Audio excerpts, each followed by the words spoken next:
இன்னைக்கு நிறைய sugar patients நீங்கள் பார்த்துருப்பீங்க. சுகர் பேஷண்ட்ஸ் மாத்திரையும் ஒழுங்காக போட்டிருப்பாங்க, இன்சுலின் ஒழுங்காக போட்டிருப்பாங்க.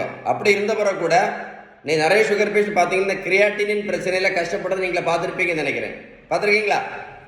மருத்துவத்தில் உள்ள ஸ்டாண்டர்ட் புத்தகம் ஹாரிசன், இந்த புத்தகம் என்ன சொல்லுது அப்படின்னா, கிரியாட்டினின் அளவை குறைக்கணும்னா கூட first treatment, best treatment balance diet தான் சொல்லுது. நீங்கள் பேலன்ஸ் டயட் கரெக்டாக ஃபாலோ பண்ணீங்கன்னா சுகர் கண்ட்ரோலுக்குள்ளே வரும். சுகர் கண்ட்ரோலுக்கு வரும்போது ஆட்டோமேட்டிக் என்ன ஆகும், கிரியாட்டினின் அளவும் படிப்படியாக குறையும்.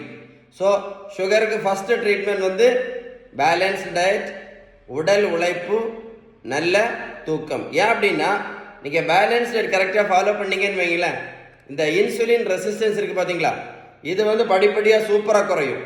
இது குறையும் போது என்னாகும், அந்த கிரியாட்டினின் அளவும் என்னாகும், படிப்படியாக குறையும் அப்படின்னு யார் சொன்னா? இந்த புத்தகம் சொல்லுது, ஹாரிசன். ஸோ பேலன்ஸ்டு டயட் வந்து பேலன்ஸ் டயட் பற்றி ஏதாவது டீட்டெயில்ஸ் வேணும்னா கண்டிப்பாக கால் பண்ணி பேசுங்க. பேலன்ஸ் டயட் வந்து ரொம்ப இம்பார்ட்டன்ட், ரொம்ப ரொம்ப ரொம்ப இம்பார்ட்டன்ட் பேலன்ஸ் டயட். ஏன்னா பேலன்ஸ் டயட் ஃபாலோ பண்ணால் தான் இன்சுலின் ரெசிஸ்டன்ஸ் குறையும். புரிஞ்சுதா? பேலன்ஸ் டயட் பற்றி ஏதாவது டீட்டெயில்ஸ் வேணும் அப்படின்னா கமெண்ட்ஸில் குட்னு டைப் பண்ணுங்க, இல்லைன்னா கால் பண்ணி பேசுங்க. இந்த வீடியோ உங்கள் ஃப்ரெண்ட்ஸுக்கு ஷேர் பண்ணி கொடுங்க. நிறைய பேர் வந்து கிரியாட்டினின் பிரச்சனையில் கஷ்டப்படுறது உங்களுக்கே தெரியும், நிறைய பேர் மாத்திரையில் கஷ்டப்படுறது தெரியும், நிறைய பேர் இன்சுலினில் கஷ்டப்படுறது உங்களுக்கே தெரியும்னு நினைக்கிறேன். ஸோ பேலன்ஸ் டயட் வந்து ரொம்ப பவர்ஃபுல். கண்டிப்பாக ஷேர் பண்ணுங்கள், நிறைய பேருக்கு யூஸ்ஃபுல்லாக இருக்கும். ஏதாவது டவுட்ஸ் இருந்துச்சுன்னா கமெண்ட்ஸில் குட்னு டைப் பண்ணுங்கள், கண்டிப்பாக ரிப்ளை பண்ணுறேன். ஓகேவா? Stay tune.